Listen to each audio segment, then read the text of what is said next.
And the first thing I'm going to do is hop right into the agenda. I put it in the chat.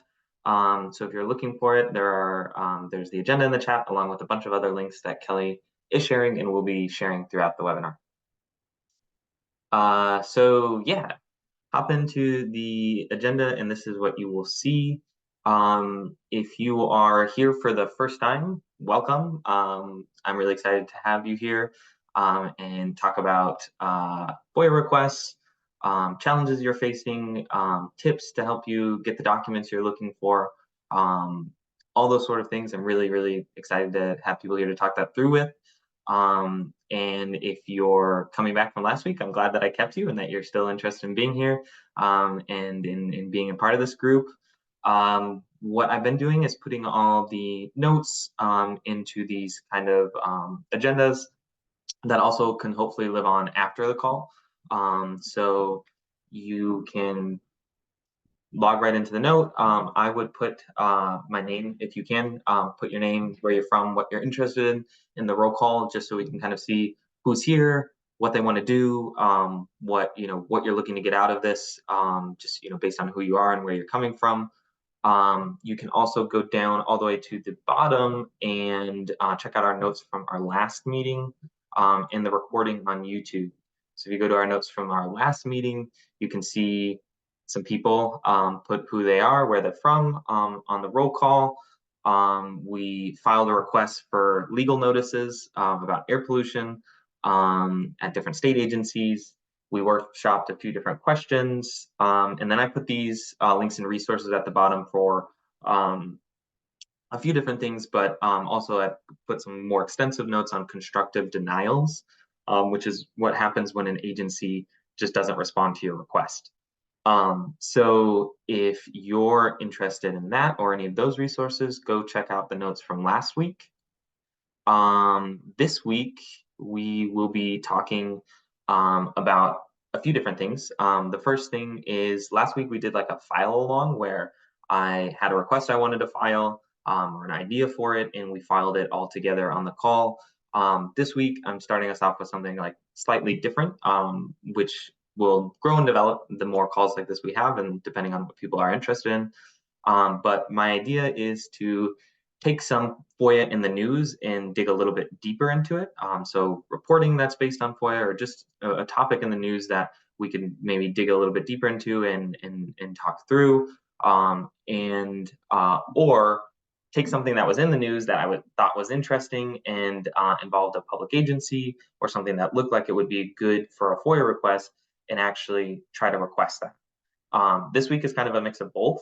We're going to talk about a story that we published at Muckrock this week with Sister Independiente that has some good request material in it, especially related to email correspondence. Last week when I was looking over the responses in the form, so we have a feedback form. If you haven't filled that out, go fill that out now or after the session. I was looking over the responses there, and a lot of people were interested in requests related to local public officials. One thing that we've had a lot of success with in requesting from local public officials is email correspondence. It's a little bit tricky. We have a kind of more specific way that we request that and try to get really narrow in the timeframes. So I'm going to talk about the story, how an email correspondence request was part of that. And then I'm actually going to show you how then I use that type of request to file for something else that I saw in the news.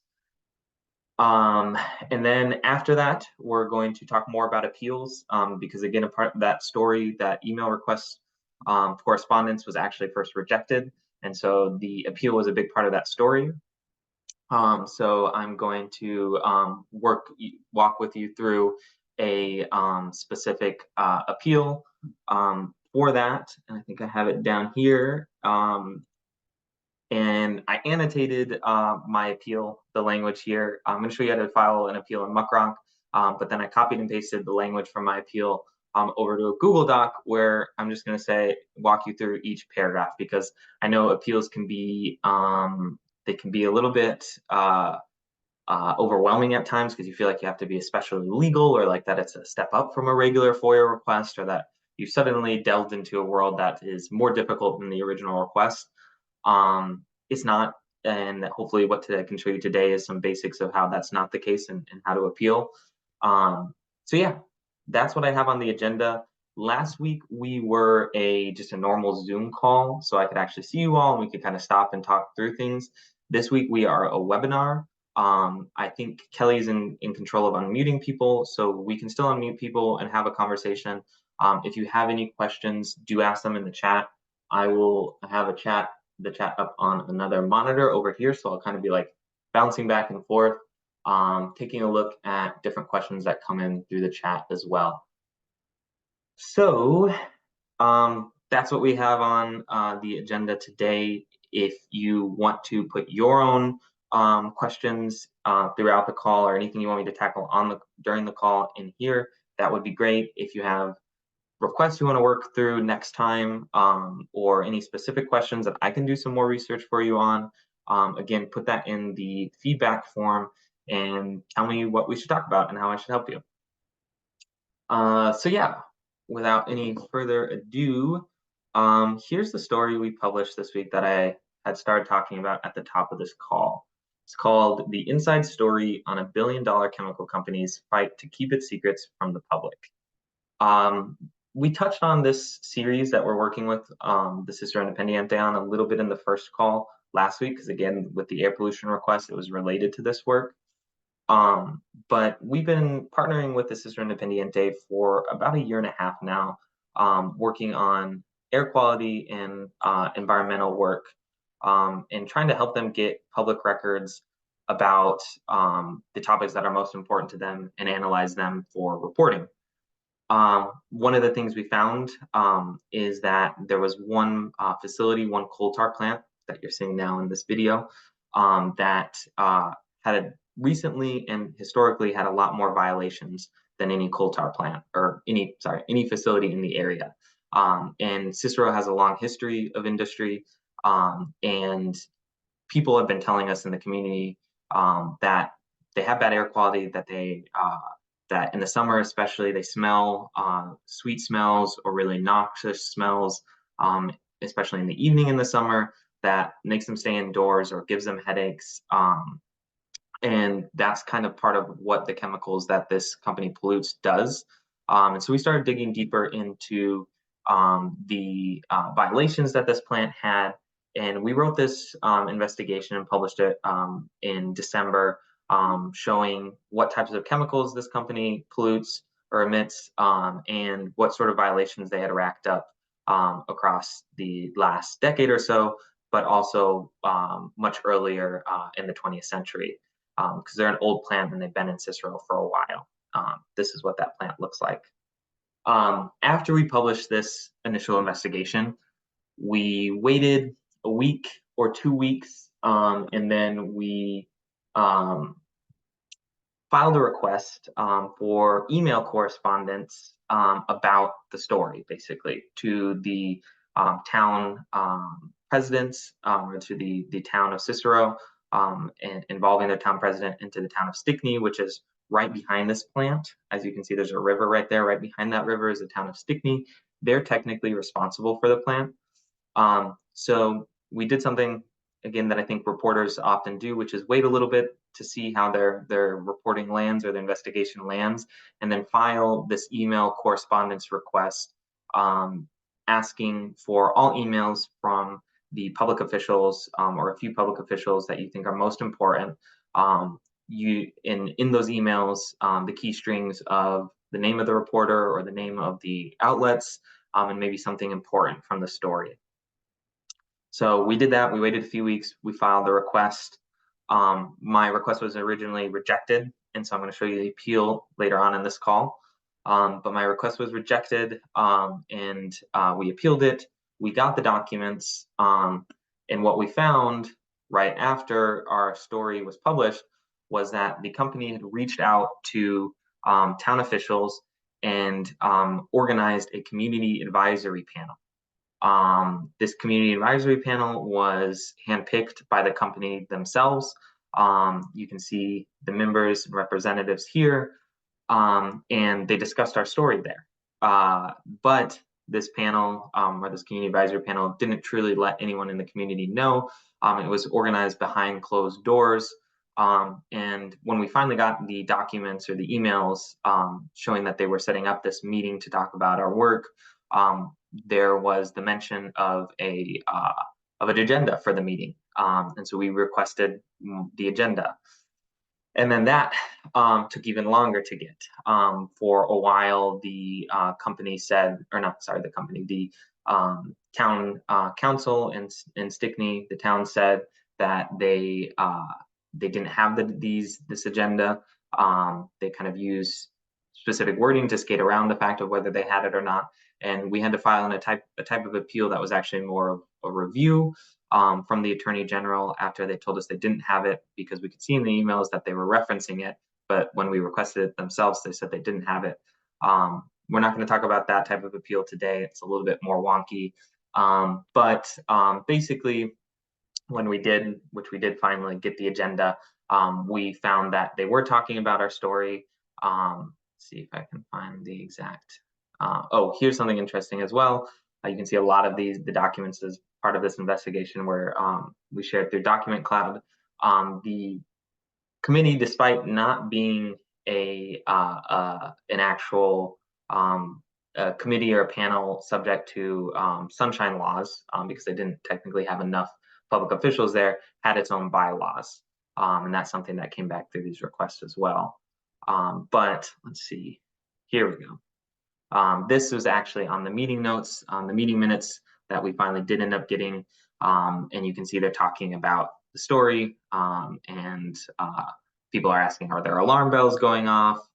They don't think the article was fair. They felt it was biased.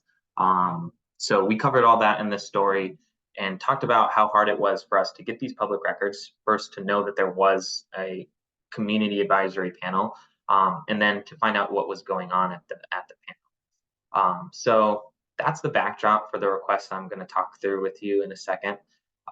Again, it's published here on our website. The link you can check out in the Google Doc, and also published with Cicero Independiente. Taylor, David, Martha, Glenda, thank you for filling out the roll call. Nice to know that you're here. And again, I really appreciate anyone filling that out, so I can just kind of see who's here and where they're coming from. Back to the agenda. So the request I'm going to share with you here, and briefly take a second to check in the chat and see if anyone has any questions.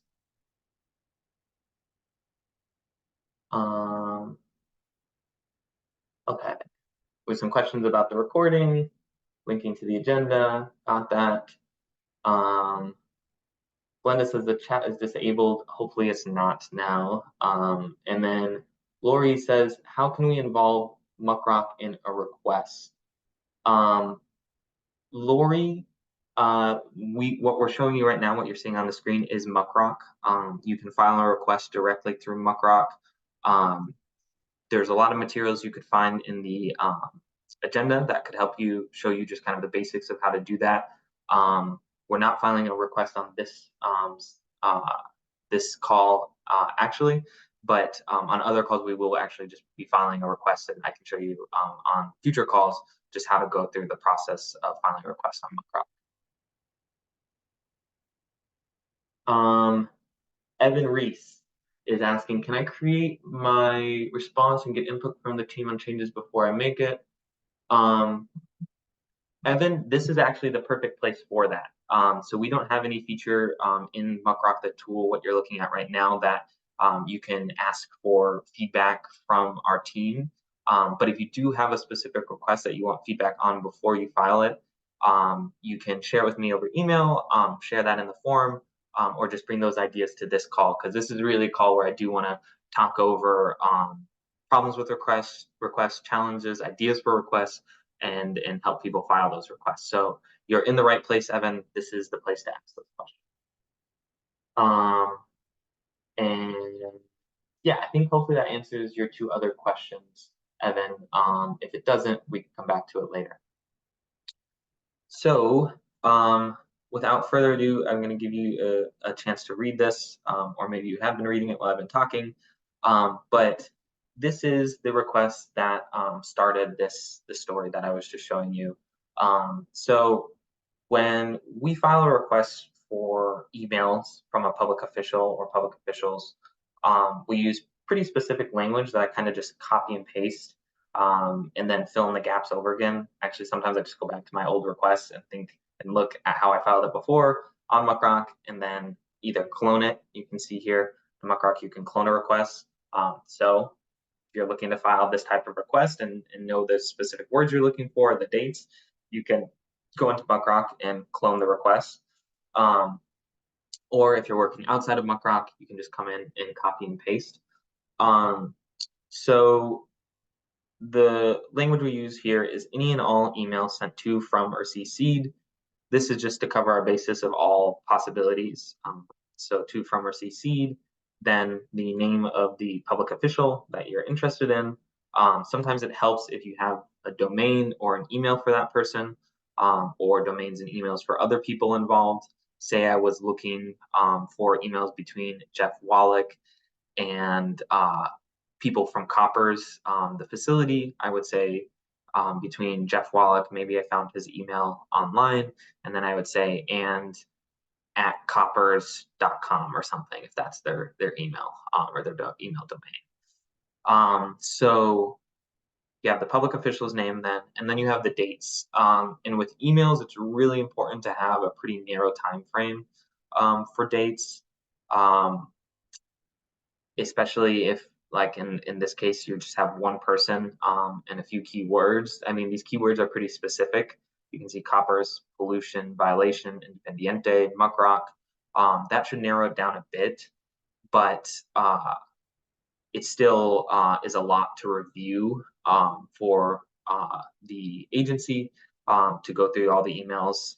So when you're working with something that's going to be a lot, take a lot of time to review, like emails to redact, you want to go with the most narrow time frame you possibly can, because it's going to be a more voluminous request than other types of requests. So I was filing this on January 22nd, 2024. And I asked for all emails since October 1st, 2023. So that's like 4 months, 5 months.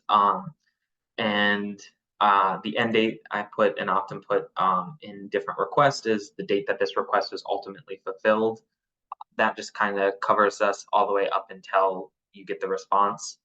And then I say containing any of the following non-case sensitive keywords in the body or subject line of the emails. Again, just kind of more covering of all potential possibilities, or within an attachment of the emails, coppers, pollution, violation, independiente. So kind of has every email correspondence request that I file, regardless of agency, has these parts. It has the boilerplate language of any and all, following non-case sensitive keywords, but then it has the name or the email domains, then the very specific time frame, and then our specific keywords, which you want to, again, in the same sense of just thinking about how big this request is going to be, make the keywords as specific as possible. I wouldn't use like a word like that really, or bad, or COVID, without other keywords, because those are things that people are going to be talking a lot about in their emails, especially in the last few years. We just had a question come in from Taylor. Can agencies require you to provide email addresses for recipients if you provide their full names? I got that pushback when I made a very clear request last fall for something related to Burning Man during the flood. Okay, interesting. That I do not know myself offhand. I have thought about that before, especially in this case. I just provided the name and I thought maybe they'd ask me to provide the email. But when someone is a known employee at the agency, I imagine that would not be the case. It sounds like you were making this request to FEMA from specific, we're going to specific agencies. Maybe Taylor, could you Kelly, could you unmute Taylor to talk a little bit more about that? Yeah, I'm looking right now if there's a good way to unmute her. One Okay. second. I don't think, but Taylor, if you could go back in the chat if you wanted to clarify that. Okay. Yeah, she is. Um, and Tora is saying the same thing happened in the city of Detroit. Um, you knew the specific lobbyist name. Okay, interesting. Yeah, I think if it's not from the agency itself, like if the agency maintains that email, like if Jeff Wallach works for the village of Stickney, then the village of Stickney has his email. I think that would be the case where they wouldn't ask you to provide an email. But it sounds like what you're saying is for, yeah, for a contractor's email or from a lobbyist's email. Um, since it's not something they can look up, like if you're imagining a FOIA officer saying, "Oh, Jeff works in whatever office, I can get his email real quick," and they can find it. I think that's the case where they wouldn't ask. But if it's someone who doesn't work in their agency, then just looking through the all the emails for that name, I think would take them longer and might be something they push back on. So I don't know for sure. I can actually jot this down and look into it a little bit more for our next call. But I imagine that's the distinction there. Is that that's not an email or a name they have in their system that they can look up versus someone they could. Glenda asks, how do you request emails from private emails that you know contain public records but don't know the email address? Has anyone done requests for those? See, yeah, Glenda, that's a good question, and that's where this gets complicated, and it's kind of similar to the one asked before. When you don't really know the person the emails are coming from that are involved with the agency, the best way to do it is to pick, I think, a single person at the agency and then be really specific with your keywords, or pick that person from the agency and then a domain name. If you can find, if you know of a company or who you think this is, coming from, like a lobbyist firm, or again, like at coppers.com, and then combine that with your very specific keywords. Um, okay, Glenda says this was an agency employee who used a private email to conduct public businesses. Yeah, I think, Glenda, your best bet is being as specific as you can with the keywords and the person at the agency that you think this involves. Okay, I'm going to take a break from the chat for a little bit and dig back in to the requests. So I filed this request, and you can see here the back and forth with the Village of Stickney and me just talking with the support staff to make sure it goes to the right email. And what happened was they responded and rejected the request, saying that it was unduly burdensome. What was interesting was that they, let's see, did they say it in here? They, in their response, they told me that it was unduly burdensome. There were 9 responses or 9 responsive documents to this request, but to review them would be unduly burdensome. This was actually really useful to me because I was like, oh, that's great. I know how many actual documents there are now because you told me how many responsive emails there were. And that doesn't sound like a ton, but you're also rejecting it. So I looked up the relevant statute about unduly burdensome, and I sent back a message saying that basically what I read in that exemption when I looked at it online was that before invoking this exemption of unduly burdensome, they actually have to work with me. They have to reduce the request to manageable proportions, which they didn't. So I sent that to the FOIA officer, And then you can see these two messages are on the same day.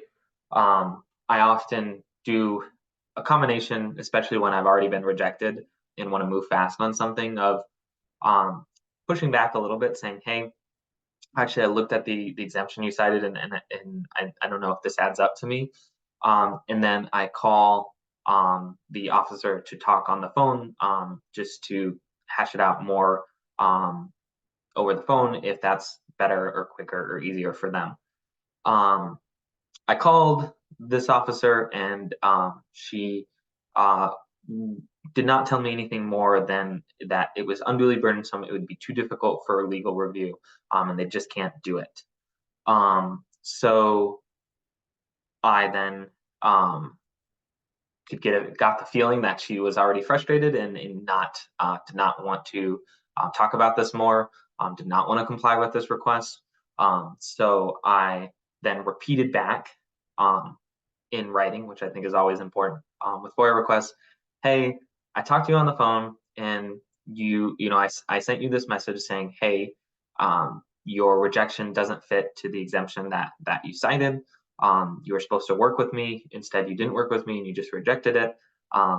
And you wouldn't provide any additional information. All you said was that this is an additional strain on the village resources. So I said what I said in our phone conversation in writing, just so it's in writing, because I knew that I would appeal this. Um, and her response was, please refer to my response. Um, and that was kind of it. So I thought, okay, this is as far as I can probably go with this officer. I'm going to have to appeal this request. Um, and I'll get to the appeal in a second. And before I do that, I'm going to talk a little bit about now going from FOIA in the news. So FOIA that was out in the wild in our own on our own site, to things that are out in the wild that you can FOIA. So FOIA in the news. Um, Shout out to 404 Media. They also do a really great FOIA webinar series. It's called FOIA Forum. I highlighted it at the bottom in the notes somewhere. Brags and kudos, I think it's here. They're a new technology focused investigative digital media company. They have a great newsletter, great podcast, and they do this FOIA forum that I was tuning in for, and they were talking about uh, this police department in California, in Murrieta, California, that had been getting a lot of news coverage for using Lego heads to cover up people who had been arrested, because a law had changed in California in the last few years. And now the police departments were required to censor the headshots, or redact basically the head of people in the headshots, or the identity. So they started doing that with Legos. Lego asked them to stop. It's obviously a case where a agency is asked to do something serious, and they respond in a way that is doing it, but also tongue in cheek, not taking it all that seriously. Um, and I thought, that's really weird. I'm going to go to this police department's Facebook page and see how long they've been doing this. So I started perusing the Facebook page of the Murrieta Police Department, and you can see they started doing this not just last year, so not just 2023 or 2024, but in 2022 as well. So basically, as soon as this law changed, they started actually using emojis, and then they escalated to Legos. And they do these kind of long-ish Facebook posts about people they arrested, I think, just kind of trying to show the good that they're doing out in the world, but also, again, in a tongue-in-cheek way, kind of deriding the people that they're arresting for the different things that are going on, and then putting these Lego heads on them, which is, again, not very respectful either. And at one point, they were even using the Grinch during the holiday season. Um, they since deleted this. I wonder if that has to do with my request. But so I saw that, and I thought, wow, that's not, these, uh, news reports on the department were coming basically just from the angle that Lego had told them they don't want them to do this anymore. But I was thinking, how long has this been going on, and who okayed this at what point? Because it's been like years of using emojis and Legos and cartoon characters on people's mugshots. So I thought this was a good chance for a email correspondence request. Um, and you can see I use the very same boilerplate that I was just showing you a second ago, asking for any and all emails and all attachments contained therein. That is something that I didn't include in other requests that I wish I did, so I started including that. In the key strings, emoji, Lego, Shrek, they were also using the Shrek face on people. And then these two people are part of the police department. I think one is a sergeant and one is a person on the communications side. This is a pretty long time frame, so I'm kind of worried about it. I imagine they might get back to me and say that they want me uh, narrow it down a bit. But September 1st, 2021 is when the law changed in California about censoring people's faces and mugshots that are public. So that concludes the FOIA and the news and FOIAing the news portion of today. I'm going to take a look back in the chat and see what else has come in that I can help with. And then we will get to the appeals part of this call. I'm going to talk about the appeal process for the email correspondence requests to Copper or to the Village of Stickney related to coppers. Um,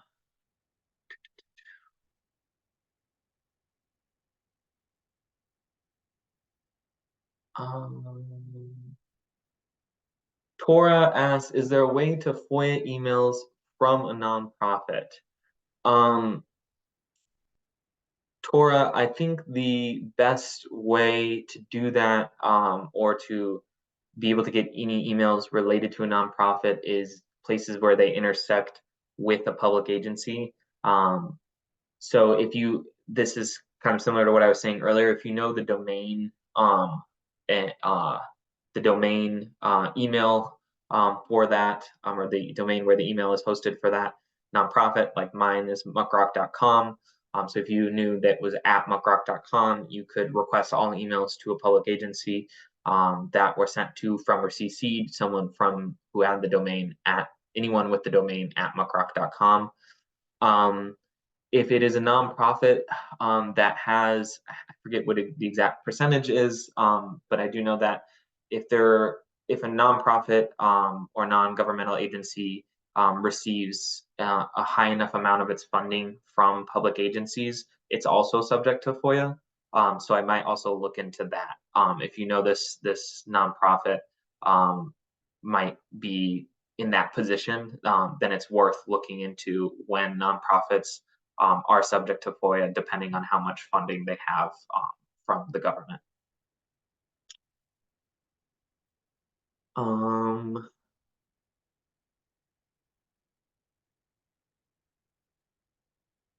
Oh, awesome.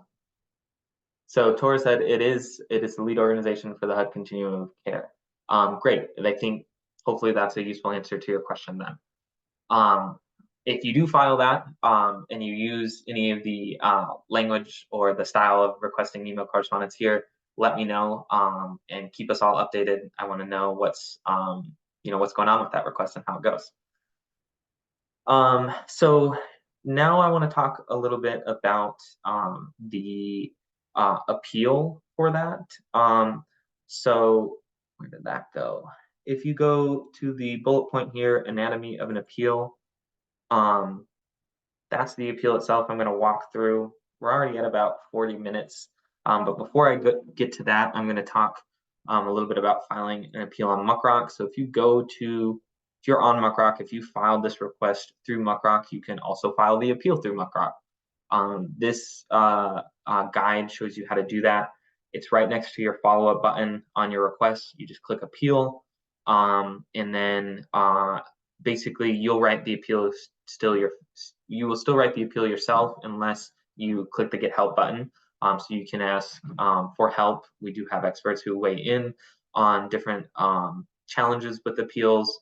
So you can choose that option, or you can file it yourself and just get right to it. And then you follow it just like a normal Muckrock request. So you can file through Muckrock, and you should, because just like Muckrock is building a database of all these public records requests and successful public records requests that the public can use then to file better requests, or people in your state can use to then file better requests. We're trying to do the same thing with appeals. So if you go to a state's records page right now, for example, you'll see for Illinois, we have a lot of really useful information on public records in Illinois. And then on the side here, we have completed public records requests in the state. And this helps someone in Illinois looking at what they can file for in Illinois, how usually the public records process works, and we have about 4,000 people a month looking at these states pages to help them figure out how to file records requests in their states. If you go to a specific exemption or denial for a state, we're also building the same thing where we have oops, I'm going to go back and show you a more specific example. Let's see, here we go. We have this denial, so constructive denial, which we talked about in our last call. And then we have an example of an appeal from Jesse Gomez at the Civil Beat Law Center. It's really awesome to have that person's example appeal here because we know it worked, and it's on Muckrock and people can copy it. So that's my plug. If you're appealing requests, to appeal those requests in Muckrock and make sure they get on your state's appeal guide. And then the users in your state or across the country can also use those to have more successful appeals. We also have a guide on crafting a successful appeal that hopefully should be a good partner to some of the basics that I'm going to walk you through. And you can view that on Notion at the link in the doc. So I'm going to go back somewhere in here, in all these tabs is my appeal. And if you have any questions about this while I'm talking, again, please put your questions in the chat, and I'll try to get to them now or when we wrap up in about 10 minutes. So I have not written a ton of appeals in my life as a FOIA requester. I've now written probably a handful or just a few more than a handful. And each time I do feel a little bit, I don't know if nervous is the word, but it seems to be this nebulous thing that I'm not really excited to do, or not as excited to do as I am just requesting the documents itself, the documents themselves. But hopefully this kind of layout that I'm going to walk you through here makes that less challenging or less nebulous, and just kind of as easy and breezy as hopefully a good FOIA request can feel to you when you're able to get it off and know what you're asking for.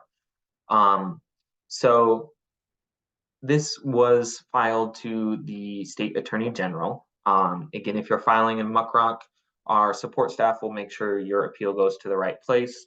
I started off my appeal saying just the basics. I told them that this is an appeal, so the Attorney General knows that's what this email is about. And I gave them the basics of when I first submitted my request, when they responded, and what I was requesting. So easy, not much more there. Just, who are you? What are you here to talk about, or what are you here to tell this person in email?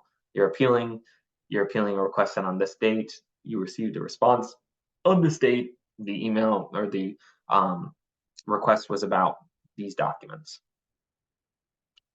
In the second paragraph, I went into a little bit more of what I'm appealing. So you're likely appealing because you didn't get the documents that you were hoping to get, or you didn't get the records you were hoping to get.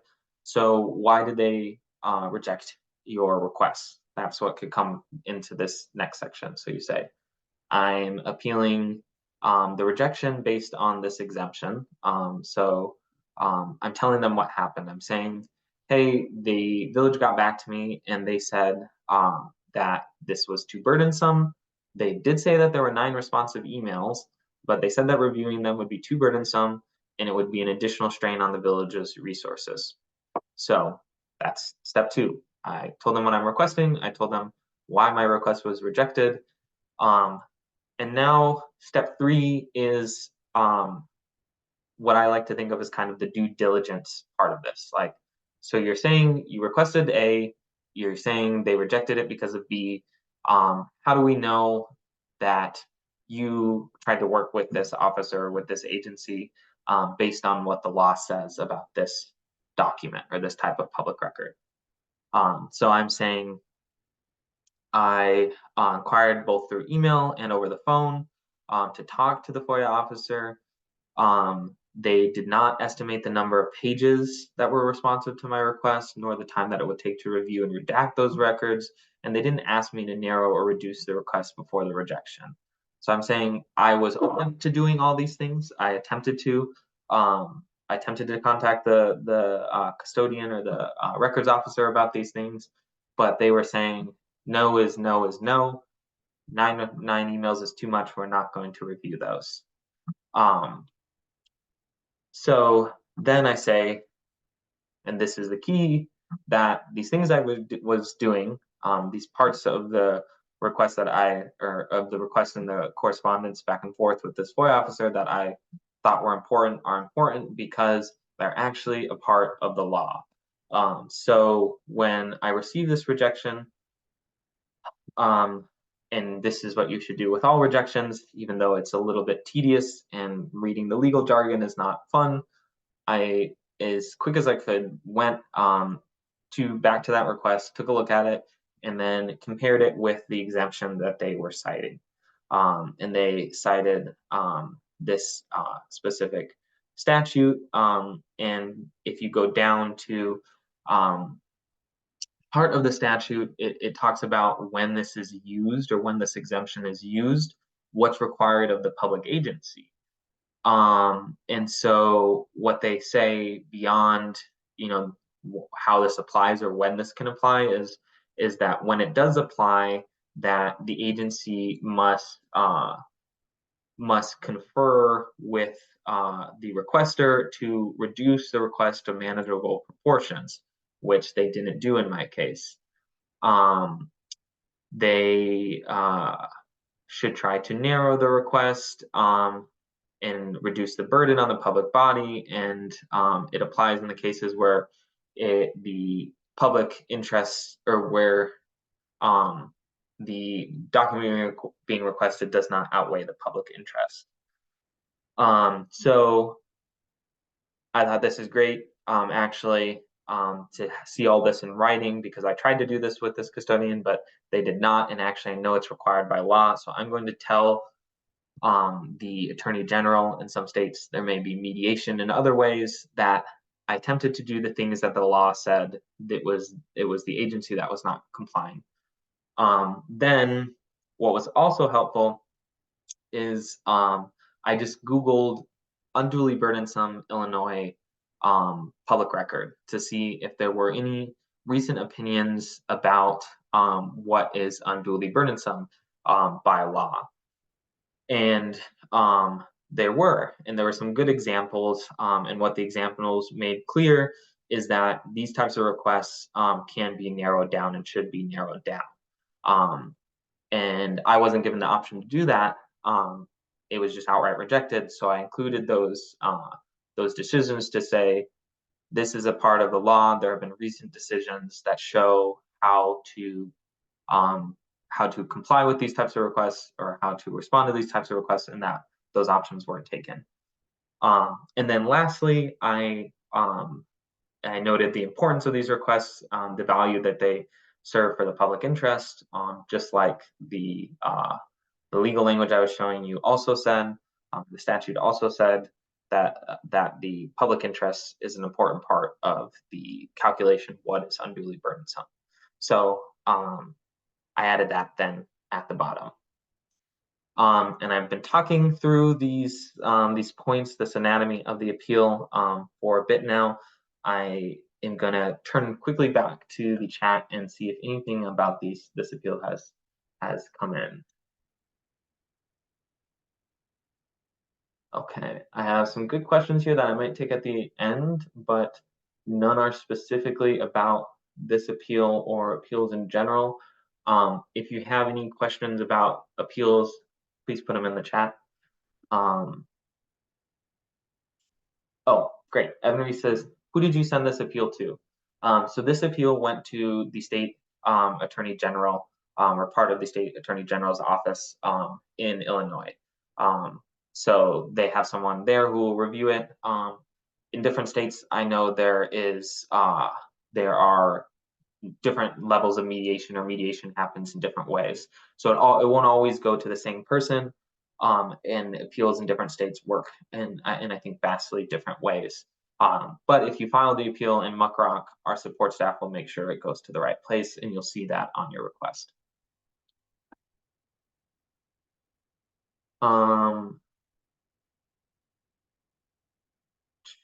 Taylor Giorno asks, if we're not super familiar with the laws around FOIA, does Muckrock have any resources where we can quickly reference common statutes for appeals? Um, we have a few different things that'll be useful for you, Taylor. Like I mentioned right before the anatomy of the appeal that I was just talking through, we have exemptions. I'm just actually going to go to this URL. We have a ton of exemptions, both federally and statewide, on Muckrock, and we have a little bit of information about that exemption. And then also at a state level, with how that exemption has played out, and hopefully with a request that's useful for you.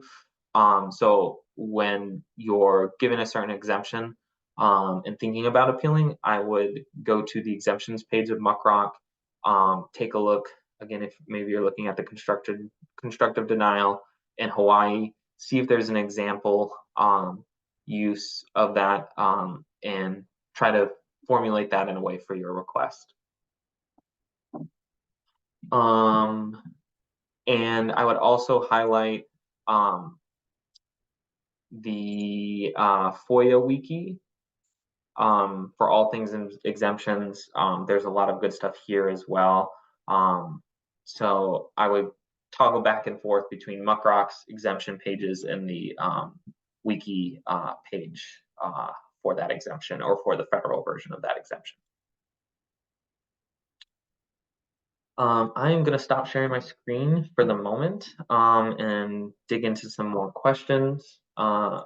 See what we got here. Um,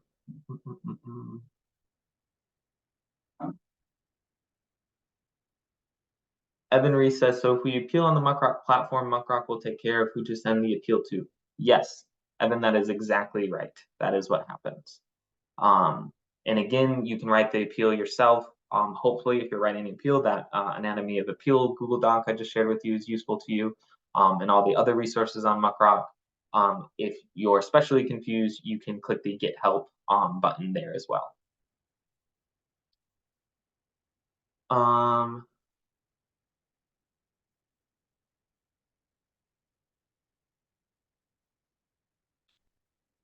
Let's see. One anonymous attendee says, is there a special process for requests to the FBI and CIA? Is there any info about this on the website? Yes, we have a lot about the FBI and CIA on Muckrock. There are probably ways that the FBI and CIA are different than any other federal agency. That's almost certainly true.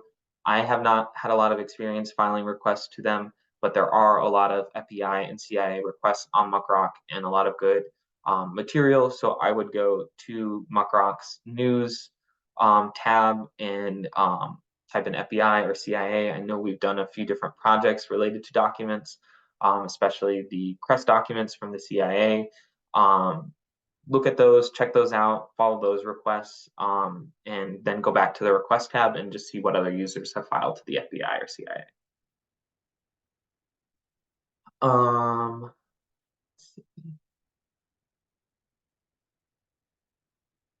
um, One other anonymous attendee says, please talk about how to crowdfund fees. Um, I know that this is a feature on Muckrock. I have not used it. I can look into it more. I know part of how you can do that is creating a project to crowdfund around on Muckrock. But I'm not exactly sure what the current status with that feature is. And I can put it on my notes to look into for next time.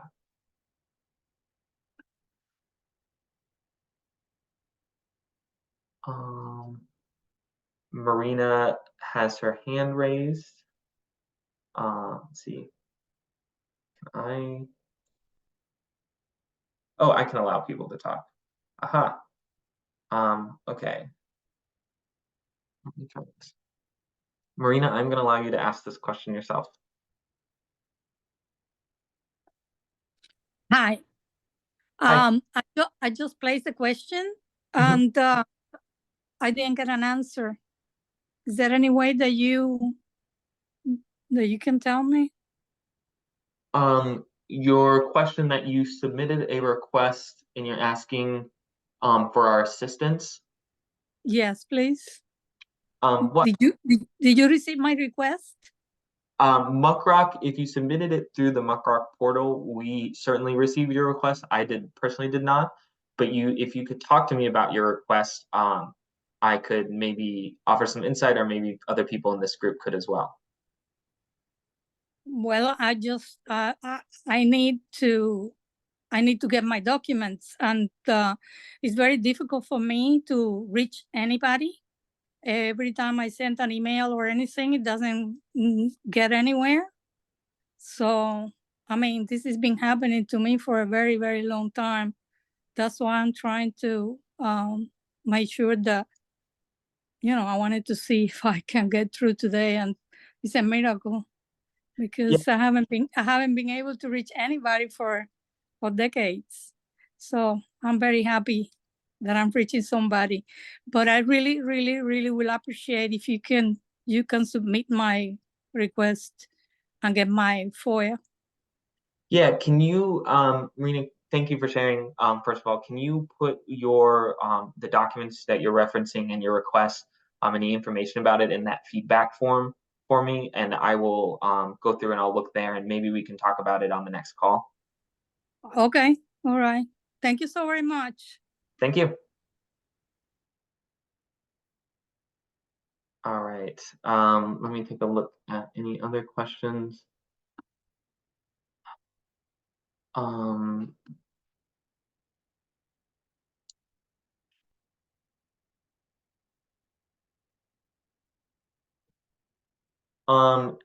Evan Reese is asking, if a user gets a rejection and the user clicks the help button, what does your team do?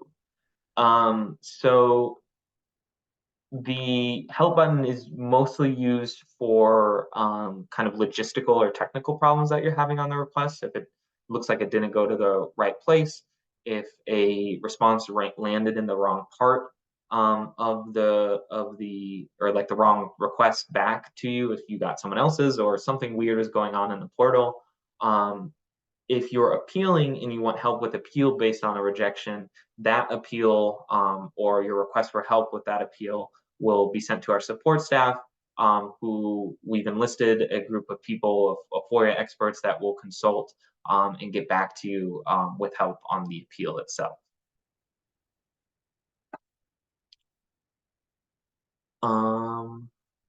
Anyone else have any last questions for today? Again, I appreciate everyone coming out. If you're new, thanks for coming on for the first time. If you're coming back, it's good to have you again.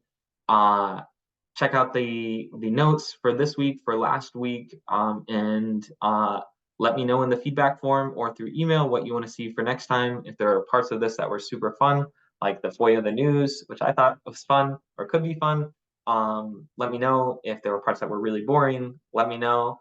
And we can keep making this call better or more useful to you all. So again, thank you all so much, and I'll see you next time.